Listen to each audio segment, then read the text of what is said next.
Assalamualaikum warahmatullahi wabarakatuh. Kembali lagi dalam Sembang Santai Podcast episod yang ke-6. Apa tajuk kita pada hari ini? Kali ini tajuk kita ni lebih kepada community service lah. Okey, maksudnya tetamu jemputan kita pada hari ini memang kata terlibat aktif lah dalam aktiviti kesukarelawanan. Orang kata susah juga nak sebut dalam bahasa Melayu. Senang je sebenarnya. Volunteerism. Okay, tajuk kita pada hari ini adalah volunteerism make everyone happy. Happy ke tak happy? Kita dengarlah kita punya perbincangan start lagi. Okay, jadi sebelum itu kita berkenalan dulu dengan tetamu jemputan kita pada hari ini. Okay, di sebelah kanan saya, boleh perkenalkan diri dulu. Nama saya Fatin Nabila binti Muhammad Saini. Sebenarnya saya dah lama dah dalam aktiviti volunteer ini. Dan saya berterima kasih dekat Pengantin Puan Iliani sebab invite saya hari ini dekat Sembang Podcast kita. Okay, terima kasih. Terima kasih kepada Puan Iliani kerana menjemput saya pada hari ini. Nama saya Ikin. Saya juga gembiralah dapat datang ke podcast hari ini untuk berkongsi sedikit sebanyak cerita tentang volunteering. Sama-sama. Saya pun amat berbesar hatilah menerima kunjungan dua tetamu ni. Sudi rasanya nak orang kata beramah mesra dengan saya lah dekat studio kali ini. Okey. Berbalik kepada kita punya tajuk lah, volunteering makes everyone happy. Okey Fatin,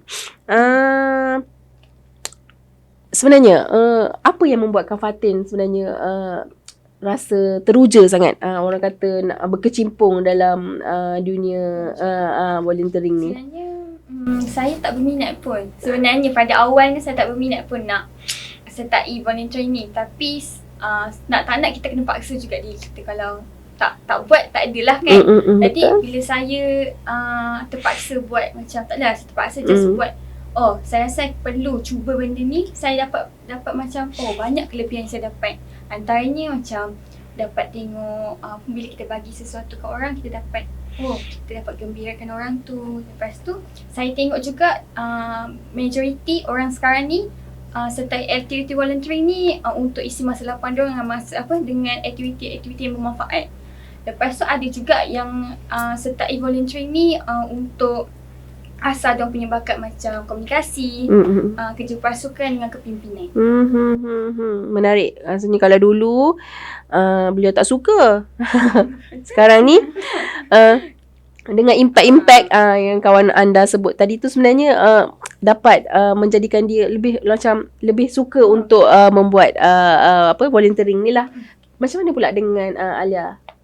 Bagi saya lah, saya pernah menjadi sukarelawan untuk program CBT iaitu di Rumah Anak Yatim Darul Akhir. Jadi di situ kami membuat aktiviti bergotong royong, mengecat, juga aktiviti team building. Kat situ kita dapat tengok anak-anak yatim ni happy. Bila diorang happy, kita pun happy sebab buat benda tu dengan ikhlas hati. So benda ni patut semua orang cubalah. Itu saja. Jadi tadi Alia kata mungkin orang perlu cuba sebabnya nak menghappykan orang. Okey, jadi kalau untuk macam contohlah kan, kalau awak kan join volunteering ni, sebenarnya dia banyak memberi manfaat kepada siapa sebenarnya? Sebenarnya kalau dari segi saya lah, saya rasa kita banyak memberi manfaat kepada orang lain. Tapi kalau kita tengok daripada segi sekarang ni, dia banyak kepada kita sebenarnya. Sebab dia bagi kita pengalaman, dia bagi kita macam nilai hidup kita tu. Saya rasa macam tu. Okay, kalau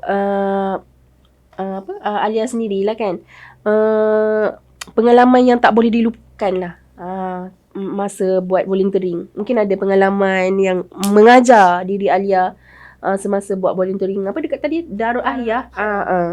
Okay, pengalaman yang saya tak dapat lupakan bila kita orang buat team building tu, kita dapat tengok lah dekat situ anak-anak yatim ni walaupun kurang kasih sayang daripada ibu bapa mereka, tapi diorang ni ada nilai persahabatannya yang tersendiri. Nilai kasih sayang, nilai rasa bersyukur, macam-macam lagi lah. Daripada situ mungkin kita ni kurang rasa bersyukur, tapi bila kita tengok diorang ni bersyukur dengan benda-benda yang sederhana. Jadi benda tu menginspirasikan saya lah untuk teruskan volunteering. Alhamdulillah. Jadi Fatin, tadi Fatin kata bermula macam tak minat pun.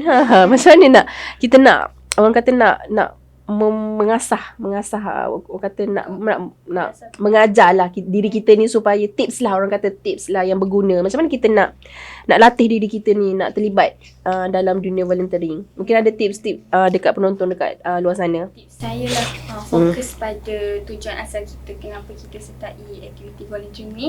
Lepas tu kita ingat balik apa impak yang kita sendiri bawa dekat orang-orang tertentu. Sebenarnya kita ni rasa kita punya impak tu kecil tapi sebenarnya besar nilai dekat orang lain. Bagi saya lah macam tu. Jadi maksudnya fokus pada tujuan asal. Okey, niat, orang kata niat. Okey, niat tu yang penting sebenarnya. Lepas tu teruslah menjadi kita punya tujuan untuk kita buat volunteering. Okey, mungkin Alia ada nak share sikit lah tips lain selain daripada yang Fatin cakap tadi. So kalau nak buat apa-apa pun kita kena ikhlas tanpa mengharapkan apa-apa balasan. Jadi setengah orang pergi volunteering ni mengharapkan sesuatu balasan. Contohnya mungkin dari segi kewangan, pergi nak mengharapkan kita ni dapat duit. Tapi kita pergi dengan hati yang ikhlas supaya kita rasa happy bila buat benda tu. Bila kita happy, orang lain pun happy dengan apa yang kita buat. Jadi kalau kita join volunteering ni bukan sahaja dapat menggembirakan orang lain, kita juga dapat sihatkan tubuh badan dengan meluarkan peluh, lepas tu membina keyakinan diri dan sebagainya lah. Tu manfaat-manfaat daripada volunteering, ingat tu. Jadi mungkin Fatin sendirilah. Okey, sebagai seorang pelajar, okey, kadang-kadang kita terlibat dengan NGO ke untuk volunteering ni ataupun ada aktiviti-aktiviti yang dijalankan kelab ke. Macam mana nak bahagikan masa tu? Macam saya selalunya saya bermula dengan jadual kot. Jadual saya yang fleksibel. Kadang-kadang kita dah aturkan jadual tapi kita tak pernah rancang apa yang akan jadi seterusnya. Jadi macam saya macam nak cakap kita mulakan apa yang rasa kita perlu utamakan, kita utamakan dulu. Kalau rasa macam benda tu boleh tunggu, kita tunggu dulu. Saya rasa macam tu lah sebagai pelajar. So maksudnya jadual lah memainkan peranan. Okey, kita boleh terlibat dalam volunteering tapi kita dahulukan yang mana tu dulu. Walaupun kita nak membantu, kita fokus kepada tujuan asal kita lah untuk belajar dulu kan. Di samping tu kita boleh membantu orang pada masa cuti ke kan. Mungkin daripada masa-masa tersebut lah join NGO masa cuti semester ke, cuti hujung minggu ke. Mungkin ada nasihat sikit okay, Alia ada kepada penonton-penonton di luar sana untuk kata-kata akhir, nasihat kepada orang di luar sana untuk kata macam mana sebenarnya happy sangat ni kalau kita join volunteering ni. Walaupun tadi dah maklum dah kan banyak impact dia, mungkin ada nasihat-nasihat akhir lah. Okay, nasihat saya join lah volunteering kalau korang ada masa lapang. Bukan nak happykan diri sendiri tapi kita kena happykan orang sekeliling juga. So teruskan berbuat baik. Kalau Fatin sendiri? Kalau saya rasalah macam ni saya cakap volunteering ni kita nampak je volunteering tu macam simple lah. Sebenarnya buat simple je benda tu tapi kita tak tahu apa nilai yang orang dapat, orang sekeliling kita dapat. Macam saya cakap tadi mungkin impak yang kita bagi dekat diorang tu sikit tapi bagi diorang besar. Macam tu lah bagi saya. Sebab tu saya harap lah yang nak join tolonglah join volunteering sebab dia tak rugikan kita apa-apa pun sebenarnya. Dia tak rugikan masa kita, dia tak rugikan apa-apa. Dia just bawa pengalaman je lah. Kalau kita pergi mana-mana, orang tanya pernah volunteering, kita boleh jawab pengalaman kita. Macam tu. Okay. Betul. Saya pun bersetujulah dengan pendapat Fatin dan juga Alia ni. Pengalaman mereka di sepanjang aktiviti kesukarelawanan. Kalau bahasa Melayunya volunteering orang kata. Sangat memberi impak yang besar kepada mereka. Okey, sebenarnya benda yang kecil kita nampak kecil sebenarnya dia membuahkan impak yang besar lah, hasil yang besar kepada orang di sekeliling yang kita bantu tu. Orang kata tangan yang memberi lebih baik daripada yang menerima kan, betul kan? Jadi itulah.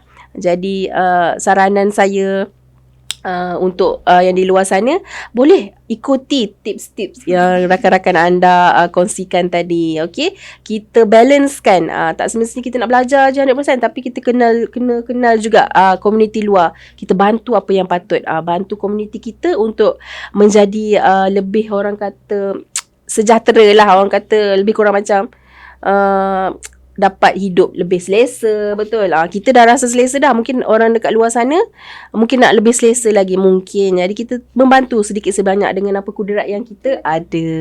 Okey?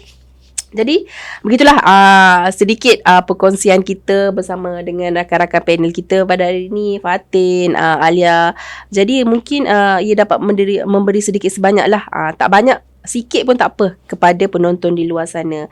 Jadi sampai di sini sajalah podcast kita pada hari ini. Okey. Kita jumpa lagi di podcast yang seterusnya.